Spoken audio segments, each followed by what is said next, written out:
नहीं करी, जनता इनके खिलाफ है, इनके खिलाफ जन आक्रोश है। ये आप हम बताना चाह रहे हैं कि जिस तरीके से जूनियर डॉक्टर का व्यवहार हो रहा है मरीजों के प्रति, इनके खिलाफ जन आक्रोश है, कभी भी भड़क सकता है। और यही कारण है कि जब भी पीएमसीएच, डीएमसीएच या किसी भी मेडिकल कॉलेज में जूनियर डॉक्टर का रवैया सख्त होता है तो आम लोग उनके विरुद्ध खड़े हो जाते हैं। तो ये सरकार को तय करनी होगी कि हम रेल हादसे के मुद्दे पर वापस लौटे तो फिलहाल स्थिति क्या है? क्या घायलों को समुचित व्यवस्था अब मिल रही है इलाज की? क्योंकि सरकार की तरफ से कहा गया कि अगर जूनियर डॉक्टर्स इलाज नहीं करते हैं तो ना करें, दूसरे प्राइवेट अस्पतालों का रुख किया जाएगा।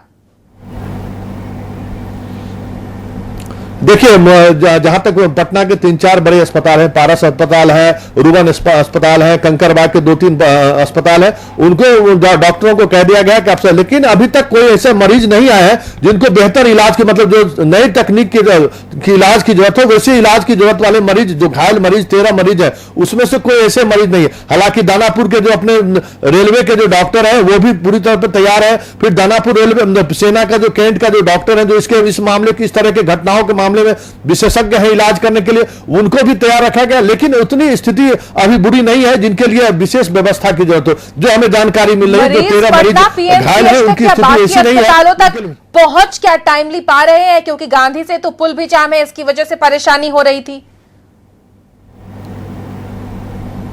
देखिए, गांधी सेतु का तो ये हाल है कि अभी रेल मंत्री को जब छपरा जाना पड़ा था तो जो रेलवे का जो अधिकारी हैं, आरपीएफ का अधिकारी है, फिर बिहार पुलिस के जो अधिकारी हैं, उनको रॉन्ग साइड का जो डिवाइडर है उसको पार करके ले जाया गया है, उनको हाजीपुर पार का है। इसके कारण भी आप समझ सकते हैं कि और जाम की जो स्थिति, जो देर रात से ही जाम की स्थिति बनी हुई है, वो उसकी और बुरी स्थिति होगी। ये तो है कि गांधी सेतु पर अब महज 2 ट्रक के बीच आपस में टक्कर होता है 12 बजे रात को। अभी लगभग 14 घंटे होने के है, लेकिन उनके पुलिस प्रशासन के पास इतना वक्त भी नहीं है, या समझे संवेदनशीलता नहीं, सवाल संवेदनशीलता की है कि गांधी सेतु पर 2 ट्रक टक्कर ले रहे हैं, आराम से उसको हटाया जा सकता है, क्रेन से हटाया जा सकता है, लेकिन उस पर कोई कार्रवाई नहीं हो रही है। देखिए संतोष, कुल मिलाकर अगर देखा जाए तो हर तरफ प्रॉब्लम्स कैसे नजर आती हैं।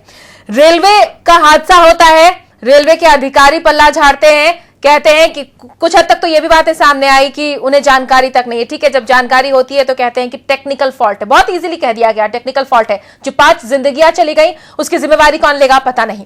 डॉक्टर्स के पास इलाज के लिए जाते हैं, डॉक्टर्स कहते हैं कि हम इलाज नहीं करेंगे। जिस पुल से क्रॉस करके मरीजों को लाया जाना होता है वो पुल बाधित होता है, जो हमेशा से रहा है। मुझे लगता है कि कुछ सालों से ये पुल की स्थिति है, ये निर्माण कार्य को लेकर या किसी भी कारणवश पुल की स्थिति यही रहती है। लोग क्रॉस करना चाहे भी तो उन्हें घंटों का वक्त लग जाता है। कुल मिलाकर अगर बिहार की स्थिति हम समझने की कोशिश करें तो हर तरफ सब कुछ ठप है।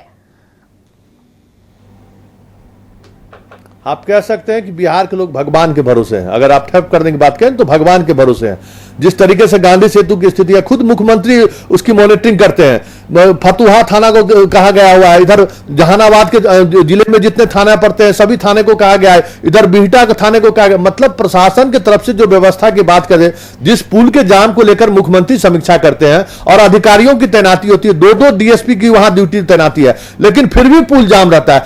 आप अगर उस पुल से होकर गुजरे तो आप देखेंगे अक्सर वो जो पुलिसकर्मी वहां तैनात रहते हैं वो वसूली में लगा रहते हैं, उसके कारण भी जो जाम लगता है वो साफ दिखता है। लेकिन सवाल यह है कि संवेदनशीलता कौन सी टेक्नोलॉजी के साथ लाया सकता है व्यक्ति में। सबसे बड़ी बात है संवेदनशीलता का। जो भी अधिकारी तैनात है वहां पर वो संवेदनशील हो, इसके लिए कोई तरीका प्रशासन नहीं ढूंढ पा रही है। और यही एक बड़ी वजह है कि इच्छा शक्ति के अभाव के कारण आज बिहार में जो भी कर सकते हैं स्वास्थ्य व्यवस्था, इच्छा शक्ति की कमी, ये कुछ ऐसे शब्द हैं जो बिहार के परिप्रेक्ष्य में सबसे ज्यादा आज के दिन में इस्तेमाल किया जा रहा है। यही वजह है कि आतंकी घटनाएं तक हो गई, वहां पर आतंकी भी लगातार पकड़े जा रहे हैं। और ऐसे संवेदनशील मामलों में भी किसी भी तरीके से स्ट्रांग एक्शन लेने के मूड में सरकार की तरफ से भी कोई पहल नहीं दिखती। 50,000 रुपए मुआवजे का ऐलान कर दिया गया, कहा गया कि जांच की जाएगी, लेकिन रेलवे के अधिकारी अभी भी यह स्पष्ट तक नहीं कर पाए हैं कि यह नक्सली हमला है या क्या है। क्योंकि नक्सलियों ने बंद बुलाया हुआ तो ऑलरेडी वहां पर अभी भी आशंका है कि नक्सली हमला हो सकता है। आधे घंटे पहले ट्रेन वहां से गुजरती है और उसमें कोई हादसा नहीं होता, आधे घंटे के बाद दूसरी ट्रेन वहां से गुजरती है राजधानी, तो वो हादसे का शिकार हो जाती है। इस आधे घंटे के बीच में अगर ट्रैक पर गड्ढे दिखते हैं तो वो गड्ढे कैसे हुए कोई नहीं बताता, लेकिन ये कहते हैं कि बारूद नहीं मिले इसलिए यहां पर विस्फोट नहीं हुआ। तो यह हादसा हुआ कैसे? इस पॉइंट पर क्या रुख है रेलवे प्रबंधन का? देखिए, जहां तक सवाल है कि हादसा कैसे हुआ और हादसा के लिए कौन जिम्मेवार है, कहीं इस इशू पर भी अब राजनीति हो रही है। हम आपको याद दिलाएं कि इसी तरह से औरंगाबाद में रफीगंज में हादसा हुआ था, काफी लोगों की मौत हुई थी, बड़ी संख्या में लोग मरे थे। शुरुआती समय में इसी तरह से बात हुई है, नक्सली हमले हैं, तो फिर बात सामने आई कि ये पटरी में खराबी के कारण हुआ, लेकिन आज तक आखिर वो घटना कैसे घटी, उतने लोगों की जान कैसे गई, वो आज तक स्पष्ट नहीं हो सका है, कोई रिपोर्ट सामने नहीं आया। वो भी इसी तरह से राजनीति चला उस समय में कि वो बिहार सरकार जिम्मेवार ठहराई केंद्र सरकार पर, केंद्र सरकार जिम्मेवार ठहराती रही बिहार सरकार को, और वो मामला लिपापोती हो गया। एक उस समय के डीआईजी थे और अरविंद पांडे, उस मामले की उन्होंने जांच शुरू की, उस जांच को एक उन्होंने नई दिशा दी, रातों रात उनका ट्रांसफर हो गया।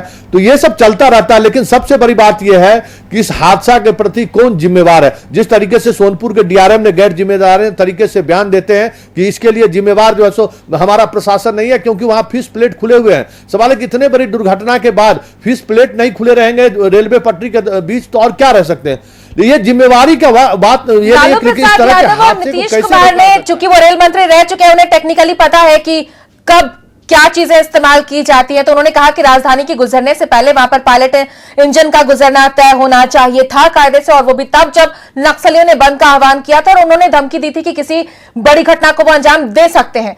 तो पायलट इंजन उस रूट पर चला या नहीं चला, इसकी जानकारी कोई क्यों नहीं दे रहा? देखिए, पायलट इंजन नहीं चला है, ये तय है। जो वहां के स्थानीय प्रशासन है, रेल प्रशासन ने भी स्वीकार किया है कि पायलट इंजन नहीं है, और वो अब ये कह रहे हैं कि इतनी ट्रेनें चल रही हैं, हर ट्रेनों के आगे पायलट इंजन चलाना संभव नहीं है। लेकिन ये के लिए तो कम से कम ये कंपल्शन है ना। चलिए संतोष, हम लौटेंगे आपके पास और जानेंगे कि आखिर वहां पर पायलट इंजन क्यों नहीं चलाया गया, तमाम तरीके की बातें क्यों कही जा रही हैं, मेन पॉइंट जो सबसे इंपॉर्टेंट है उसका जिक्र क्यों नहीं किया जा रहा, इन चीजों को लेकर इतनी घालमेल की स्थिति क्यों है।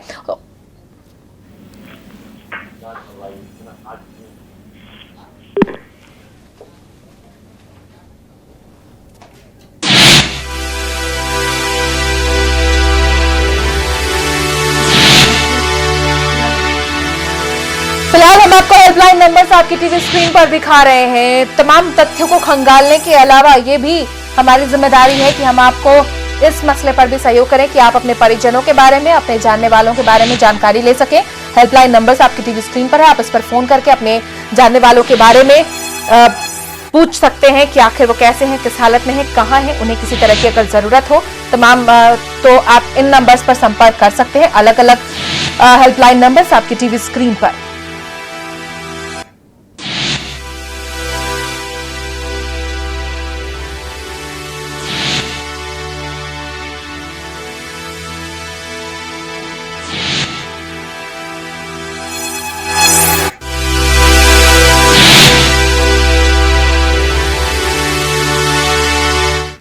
और बिहार के हेल्थ मिनिस्टर क्या कुछ कहा है उन्होंने, सुनाते हैं आपको, जिसमें आपको यह भी झलकेगा कि संवेदनहीनता क्या होती है।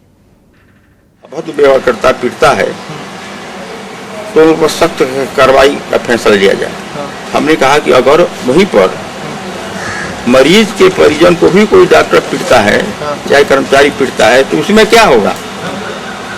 तो प्रधान सचिव ने कहा और लोगों ने कि सर उसमें जांच कराई जाएगी। कंपनी तो बिल्कुल जाए न हुआ। तो मैं स्वास्थ्य मंत्री के हैसियत से ही बोल रहा हूँ, समझ लिए प्रधान सचिव जी कि दो तरह का फैसला नहीं होना, फैसला एक ही होना चाहिए, उसमें तुरंत कार्रवाई होनी चाहिए। तो यानी कि सर जूनियर डॉक्टर मनमानी करते हैं पीएमसीएच में? मैं नहीं कर सकता। लेकिन आप कहा कि जो बदमाशी करे, जो पिटाई, जो भी बदमाशी करेगा पिटाएगा, जो बरियार होगा पिटिए देगा, झगड़ा होगा। तो इन पर कार्रवाई होती है तो ही लोग हड़ताल पर जाते हैं। अब पुलिस वाले पर कार्रवाई होगी तो वो हड़ताल पर जाएगा तो क्या होगा। मैंने कभी कभी इन लोगों के भी सुरक्षा में पुलिस बल का इस्तेमाल हम लोगों को करना पड़ता है ना, पुलिस बल का इस्तेमाल करना पड़ता है। तो मामला तो दोनों तरफ का है। अगर इन लोगों पर कार्रवाई होती है तो इन लोग हड़ताल, यानी आप लोग इस बार नहीं झुकेंगे? नहीं, अभी नहीं मैं कह सकता। आपके साथ पहल नहीं होगी स्ट्राइक खत्म करने की? होगी या नहीं होगी, अभी मैं कार्यालय जा रहा हूँ, पदाधिकारियों से बात करूंगा, मुख्यमंत्री से बात करूंगा, इसके बाद मैं कुछ डिसीजन लूंगा। तो आप समझ ही गए होंगे कि हम आपको बताना क्या चाह रहे थे। रामधनी सिंह ने जिस तरीके से कहा कि जो घायल पहुंचेंगे पटना, उनका इलाज प्राइवेट नर्सिंग अस्पतालों में भी होगा, इलाज की समुचित व्यवस्था की जाएगी, लेकिन उन्होंने ये नहीं कहा कि हड़ताल आखिर कैसे तोड़ा जाए उन जूनियर डॉक्टर्स का जो इस बात पर अडिग है कि इलाज नहीं करेंगे जब तक उनकी मांगे नहीं मानी जाती। ठीक है, उन्होंने बाद में बैठक किया, लेकिन जिस वक्त इलाज की सबसे ज्यादा जरूरत थी उन्होंने मना कर दिया। और इसके अलावा मंत्री ने यह भी कहा कि जो कमजोर है वो पिटेंगे और जो बरियार है उनके शब्दों में वो पीटेंगे। ये है हमारे बिहार सरकार के स्वास्थ्य मंत्री। एक छोटा सा ब्रेक, जल्द लौटते हैं। ब्रेक लेते ही ऐसे ही 5-7 डिब्बे बिल्कुल बम ब्लास्ट होते चले गए, पटरी से नीचे आ गए। और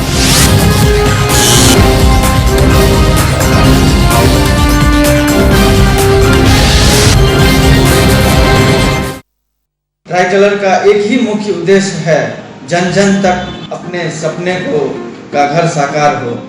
हैदराबाद में अपार सफलता के बाद राजधानी पटना के बिहटा में अब आपकी जमीन मात्र 5,000 के मासिक किश्तों पर उपलब्ध। संपर्क करें try colour properties private limited, flat number 107-108 Shiva enclave, colony मोड़ के पास, Kankarbagh, Patna. Mobile number 9835679987। Education, health, agriculture, hotel, microfinance, real estate, tea garden, सर्वत्र सामाजिक उन्नयन अंशीदार विश्वामित्र इंडिया परिवार हर कदम विश्वास के साथ। बारिश हो या गर्मी, बेहाल भरोसेमंद नाम केसी पाल। उज्जवल भविष्य और सफलता की बस एक मंजिल। DAV Nageshwar public school, coed English medium, CBSE से संबद्ध संस्थान। नर्सरी से स्टैंडर्ड 11 तक के लिए एडमिशन जारी। छात्र चयन कर सकते हैं साइंस, कॉमर्स या आर्ट स्ट्रीम। मेडिकल, इंजीनियरिंग और एनडीए जैसी प्रतियोगिता परीक्षाओं के लिए कोचिंग की भी सुविधा। हॉस्टल, प्लेग्राउंड और बस फैसिलिटी भी। संपर्क करें DAV Nageshwar public school, Chanda Ghasi, Tetri, Ranchi. Education, health, agriculture, hotel, microfinance, real estate, tea garden, सर्वत्र सामाजिक उन्नयन अंशीदार विश्वामित्र इंडिया परिवार हर कदम विश्वास के साथ। अब आपके शहर रांची में दुनिया का सबसे बड़ा सर्कस एम्पायर सर्कस। पूरी फैमिली के साथ देखिए कलाकारों और हाथियों का हैरत अंगेज करतब। झूले पर भी कलाबाजी जो आपने पहले कभी नहीं देखी होगी। रोजाना 3 शो रांची के धुरवा शहीद मैदान में, तो देखना ना भूलें चलते फिरते कलाकारों की अनोखी दुनिया, एम्पायर सर्कस।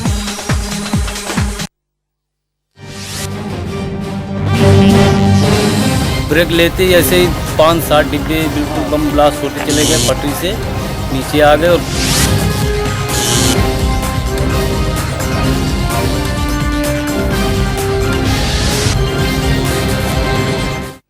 और चलिए अब हम आपको रेल हादसे से जुड़ी 4 तस्वीरें दिखाते हैं जिससे आप भी अंदाजा लगा सकते हैं कि राजधानी एक्सप्रेस में बैठे यात्रियों ने कितने भयानक मंजर का सामना किया। पहली तस्वीर बेपटरी हुए डब्बों की है। 8 डब्बे जो है वो बेपटरी हो गई। सुबह सुबह की तस्वीर है। दूसरी तस्वीर रेस्क्यू ऑपरेशन की है, जब वहां के स्थानीय लोगों ने, पुलिस ने, एनडीआरएफ की टीम ने वहां के लोगों को वहां से निकाला, ट्रेनों में से जो फंसे हुए थे, फिर उन्हें इलाज के लिए, फर्स्ट एड के लिए भेजा और फिर उन्हें रेफर किया गया। तीसरी तस्वीर क्षतिग्रस्त पटरी की है। ये मोतिहारी में भी कुछ ऐसा ही नजारा आज दिखा है, वहां पर मालगाड़ी बेपटरी हुई है। और उसके बाद जो चौथी तस्वीर है वो पीएमसीएच की है, जब घायलों को लाया गया था, डॉक्टर्स ने इलाज करने के लिए मना कर दिया था।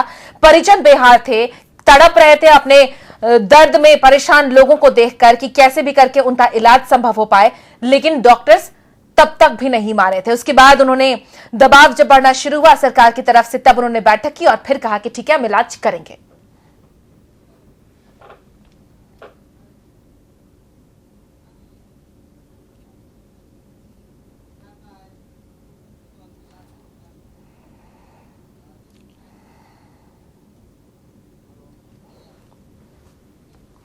और जब इतना बड़ा हादसा हुआ है तो सियासत भी होगी, लेकिन कुछ तकनीकी चीजें भी निकलकर सामने आएंगी।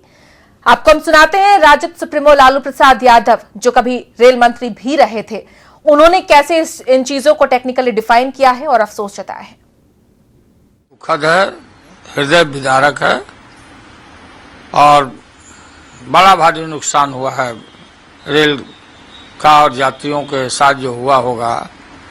बाकी और क्या क्या हुआ तो फाइनलिटी आएगी। लालू जी, आपने नेग्लिजेंस की बात की। नेग्लिजेंस है और जो ये बता रहे हैं ये उनके रेल बोर्ड के चेयरमैन जो बता रहे हैं, जो टीवी पर आ रहा है कि नक्सलाइट का, माओवादियों का ब्लॉकेड की बात ये चर्चा कर रहे हैं कि सेबोटाज से इनकार नहीं किया जा सकता है, तो आपको तो और प्रिकॉशन लेना चाहिए था।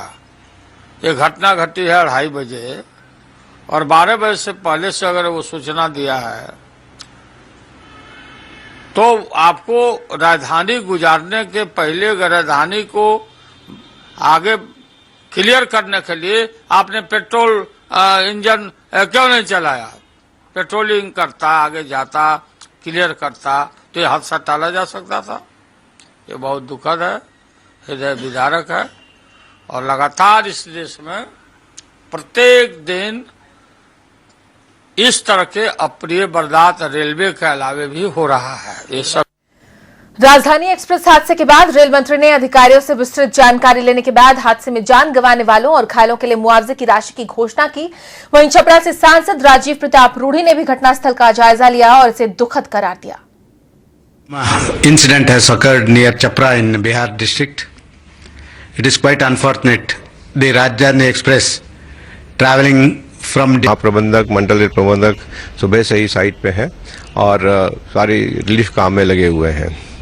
इसके लिए माननीय रेल मंत्री ने जो जिनकी जान गई थी उनके लिए 2 लाख रुपए का एक्सग्रेशिया और जो ग्रीवियस इंजर्ड थे उनके लिए 1 लाख रुपए का और जो साधारण इंजरी उनके 20,000 रुपए का मुआवजा कंपनसेशन अनाउंस किया है और इस पर नजर बनाए हुए रखे हैं। हमें जिस प्रकार से सुबह ये 2:15 बजे की घटना है, 2 बजे से 3 बजे के बीच की घटना है और जिस समय ये घटना हुआ है राजधानी एक्सप्रेस छपरा जंक्शन से आगे निकल चुकी थी, कुलटेनगंज जंक्शन के पहले, और आप देख सकते हैं कि पीछे तमाम जो डिब्बे हैं राजधानी एक्सप्रेस के वो आज पीछे की तरफ दिख रहे हैं और मुझे लगता है कि ये घटना की जानकारी अनुसंधान पर ही पता चल सकेगा कि क्या ये सैबोटाज है या सामान्य दुर्घटना है। लेकिन भयावह दृश्य और इस भयावह दृश्य में देखने से ये स्पष्ट लग रहा है कि अगर ये आधुनिक जो कहते हैं राजधानी एक्सप्रेस में जो आधुनिक डिब्बे हैं इनका नुकसान सिर्फ छोर पर हुआ है, बीच के डिब्बे में काफी प्रोटेक्शन हुआ है। और रेल मंत्री सदानंद गौड़ा ने राजधानी एक्सप्रेस दुर्घटना के शिकार लोगों के लिए मुआवजे की घोषणा कर दी है। वहीं वो घटनास्थल का दौरा करने के लिए बिहार भी पहुंच चुके हैं। पटना एयरपोर्ट पर भी उनसे बातचीत हुई है, जहां उन्होंने एक बार फिर कहा है कि जब तक वो अपने ऑफिसर से बातचीत नहीं कर लेते तब तक वो कोई भी प्रतिक्रिया नहीं देंगे। Today morning I came to know the accident and we monitored everything, the relief and other things that took place very fast, and officers have done their duty extremely well. 4 persons who died and 8 or 9 persons who are injured, and the persons have taken to the nearby hospital and they have given medical treatment, and we have excression of rupees 2 lakh for the deceased and 1 lakh to the grievously injured, and persons of simple injuries have been given excression of rupees 20,000. Now all क्या railway ने जल्दबाजी की इस नतीजे पर पहुंचने में?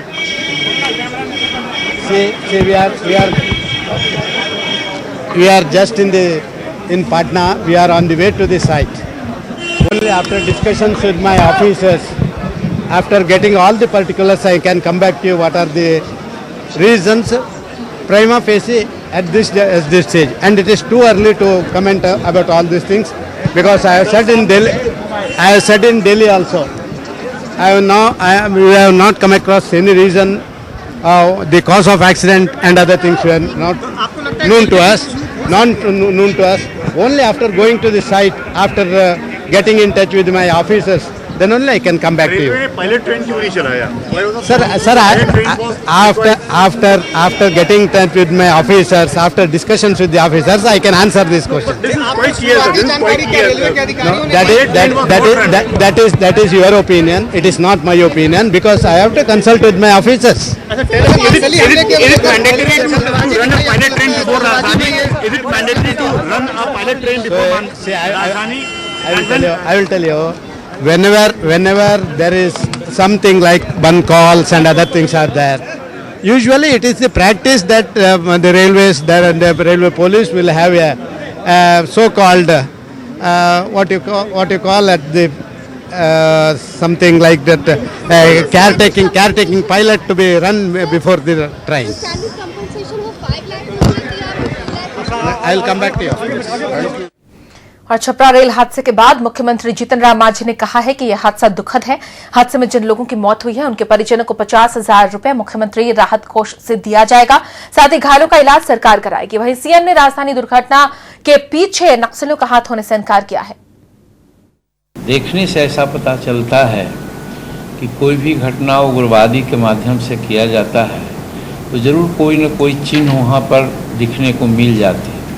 लेकिन ये जस्ट टाउन से 3 किलोमीटर आगे बढ़ने पर जहाँ गुमटी है, जहाँ पर आदमी भी लोग थे, वहाँ पर किसी प्रकार का उग्रवादियों के द्वारा कुछ कारमात कर देने ऐसी आशंका नज़र नहीं आती।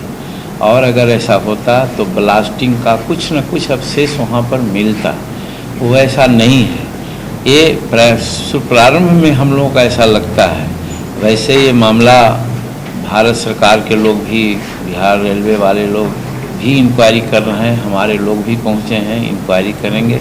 इंक्वायरी के बाद जो बातें सामने आएगी तभी कुछ कहा जा सकता है। लेकिन प्राइमा फेसी हम लोगों को लगता है कि ये उग्रवाद से संबंधित मामला नहीं है। हर राजधानी एक्सप्रेस के पहले पायलट इंजन, पायलट गाड़ी चलती रही है। अगर आधा घंटा या 15 मिनट पहले पायलट गाड़ी चलती और बात होती तो हो सकता है कि दुर्घटना नहीं होती। तो कहीं न कहीं लग रहा है कि जो रेलवे हमारे हैं उनके तरफ से कोई चूक हुई है। इस चीज़ को भी देखने की ज़रूरत है कि पायलट ट्रेन क्यों नहीं चली, अब अगर चली तो कब चली, यही सारी बात है। सबसे पहले तो ये जो रेलवे दुर्घटना हुई है वो दुखद है और जो उसमें 4 मारे गए हैं उनके प्रति, उनके परिवार के प्रति हम संवेदना व्यक्त करते हैं। और छपरा रेल हादसे के अलावा मोतिहारी में जो रेल हादसा हुआ, मालगाड़ी के 19 डब्बे बेपटरी हुए, उस व्यवस्था को सुचारू रूप से लागू करने में अभी 30 घंटे से ज्यादा का वक्त लग सकता है, क्योंकि मालगाड़ी में वजनदार लोहे के सामान लदे हुए थे जिन्हें पटरी से साइड करने में वक्त लगेगा। इसके अलावा आपको बता दें, छपरा में जो 3 टाइम बम बरामद किए गए उन्हें डिफ्यूज कर दिया गया है। इन तीनों ही खबरों ने आज इस ओर इशारा किया कि नक्सली हमला हो सकता है, नक्सलियों की यह साजिश हो सकती है।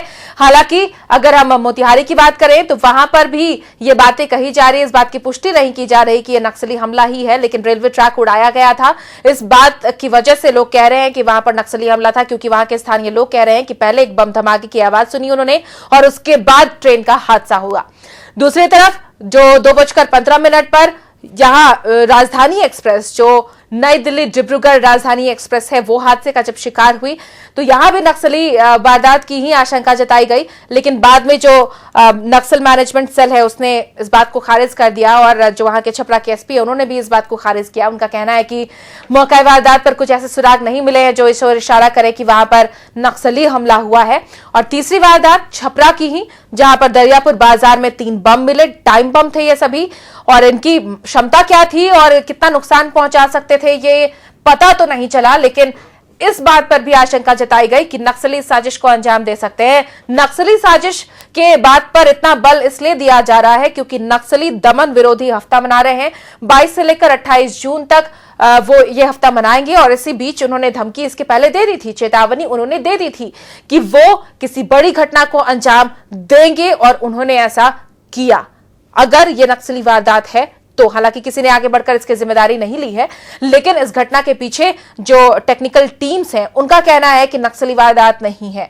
जो शुरुआती जांच रिपोर्ट दी गई है गृह मंत्रालय को, उसमें भी कहा गया कि यह नक्सली साजिश नहीं है।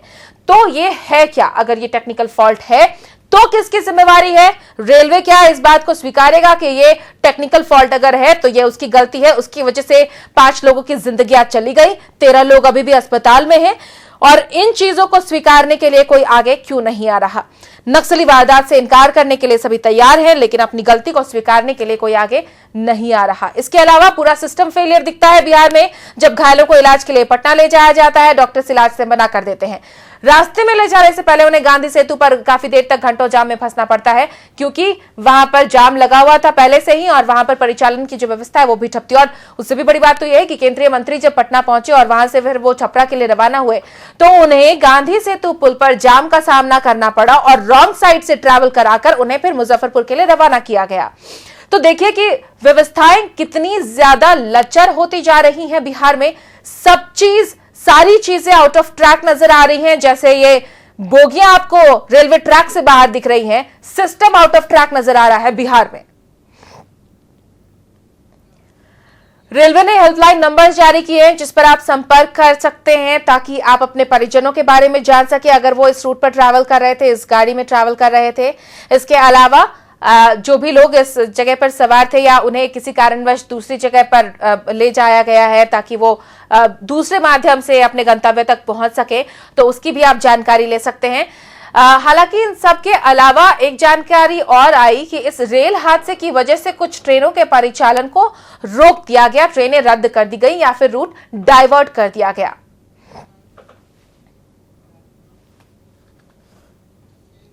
और जैसे मैंने पहले भी कहा, मोतिहारी मुजफ्फरपुर रेलखंड पर परिचालन अगले 30 घंटे तक बाधित रह सकता है। कल रात 11 बजे मोतिहारी के हरपुर नाग हॉल्ट पर मालगाड़ी के 19 डब्बे पटरी से उतर गए थे। यह हादसा इसलिए पेश आया क्योंकि नक्सलियों ने रेलवे ट्रैक को उड़ा दिया था।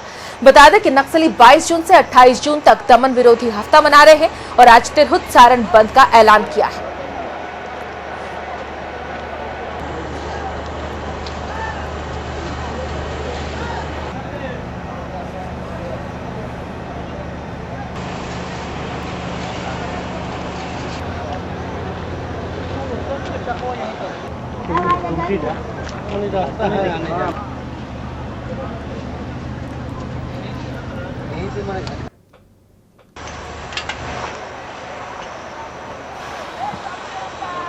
ठोर लगा के रही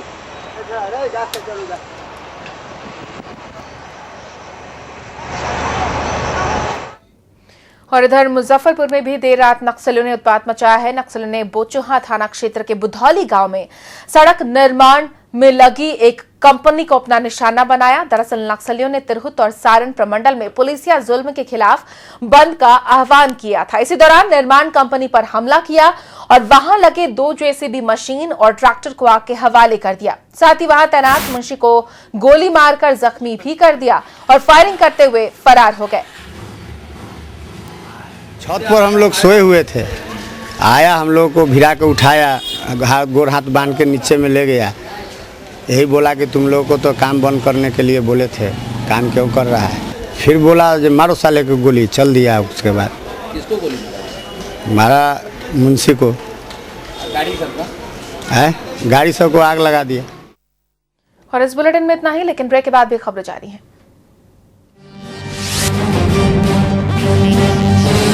ब्रेक लेते ही ऐसे ही 5-7 डिब्बे बिल्कुल बम ब्लास्ट होते चले गए, पटरी से नीचे आ गए। और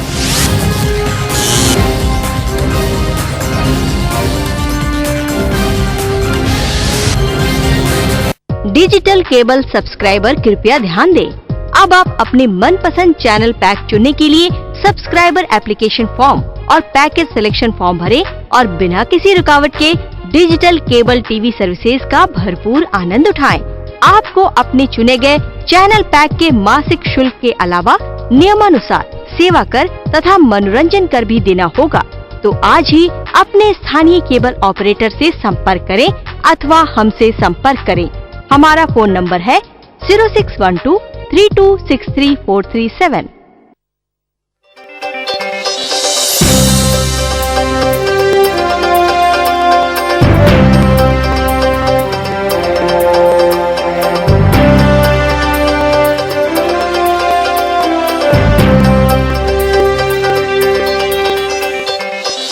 कशिश न्यूज, खबर भी असर भी।